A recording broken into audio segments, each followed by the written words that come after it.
Ya, Kami tertarik dengan apa yang disampaikan tadi tentang virus dan bakteri. Secara prinsip, mereka itu timbul dari hal-hal yang kotor, makanan yang kotor, apa yang dimakan dalam hal yang kotor. Makanan aja kalau nggak bersih, kita diamkan aja di luar tanpa dimakan juga akan kotor, akan rusak, akan timbul bakteri atau virus. Sekarang mungkin corona, kedepannya mungkin ada lagi akan virus-virus atau bakteri. Selagi itu masih dalam hal-hal yang berkaitan dengan kotor. Nah, dalam hal psikis, Pak, dalam hal psikis, sifat-sifat kotor itu juga akan berdampak. Kalau kita bicara tentang kondisi seperti itu, pasti butuh namanya yang baik dan perlindungan. Bagaimana caranya supaya kita mendapatkan hal-hal yang baik dan perlindungan, terutama dari Allah Subhanahu wa taala, untuk menjaga supaya tidak timbul, tidak terkena dampak daripada hal tersebut. Makasih. Wassalamualaikum warahmatullahi wabarakatuh. waalaikumsalam warahmatullahi wabarakatuh. Terakhir ya, kita langsung juru.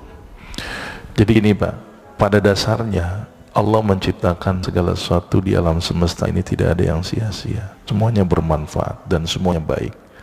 Pada dasarnya bakteri itu juga baik, Pak. Bakteri itu nggak buruk. Contohnya di dalam usus kita ada namanya bakteri E. coli, Escherichia coli. Tetapi ketika bakteri itu diusik lingkungannya atau dia pindah ke saluran kemih misalnya, maka dia menjadi patogen atau menjadi penyakit.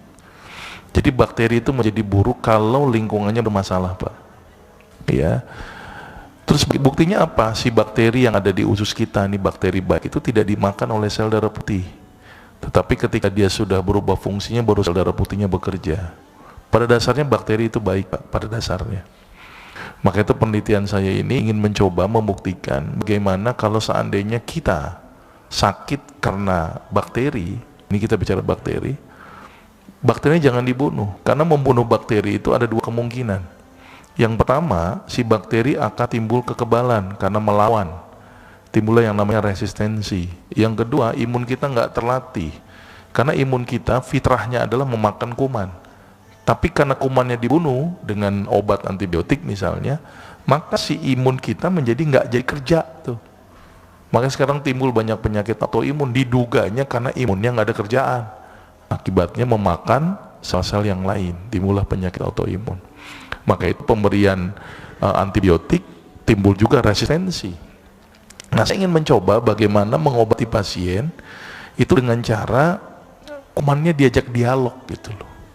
Diajak ngomong, ayo kembali ke fitrah gitu, intinya begitulah. Nah, ini penelitian masih berjalan. Ya, mudah-mudahan nanti kalau sudah ada hasilnya saya akan sampaikan di sini. Jadi ini cukup penting. Nah, bagaimana membuat hati kita menjadi tenang, terus psikisnya bagus? Ya Allah sudah bilang kan, ala bidzikrillahi tatmainul qulub. Jadi berzikir, Pak, banyak berzikir ya.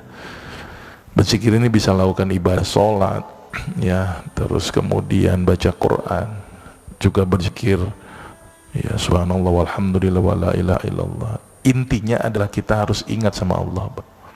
Orang yang stres itu orang yang tidak ingat sama Allah. Kalau kita sering ingat sama Allah, maka hati kita nih akan tenang.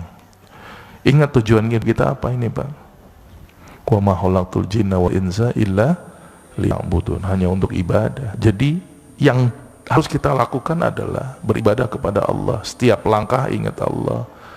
Ya, setiap kita berbuat sesuatu ingat sama Allah. Itu yang bikin kita menjadi hati tenang. Kita tidak tenang tuh gara-gara mikirin yang duniawi aja. Tapi kalau kita fokus kepada akhirat, mudah-mudahan kita menjadi tenang gitu ya.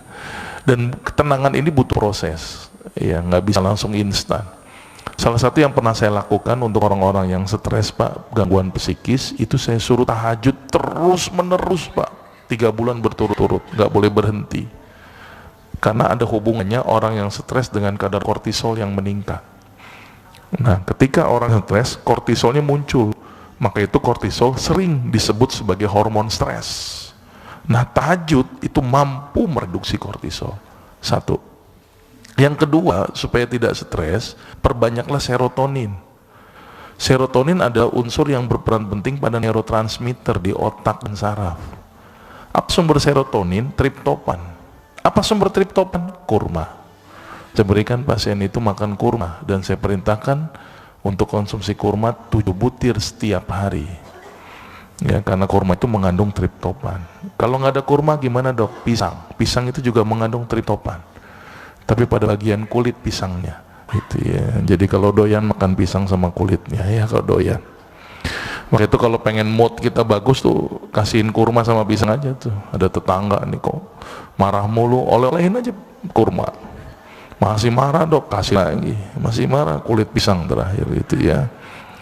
Ini salah dua yang kedua.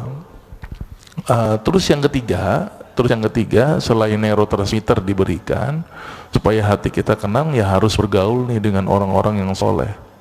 Ini penting ini, ya ketemu dengan orang yang soleh, datang pengajian, terus mengkaji agama. Ini juga menjadi hal yang cukup penting. Sambil internal dibenerin, eksternal juga dapat. Jadi intinya adalah kita harus banyak mengingat Allah supaya hati kita menjadi lebih tenang. Kira-kira begitu Pak ya.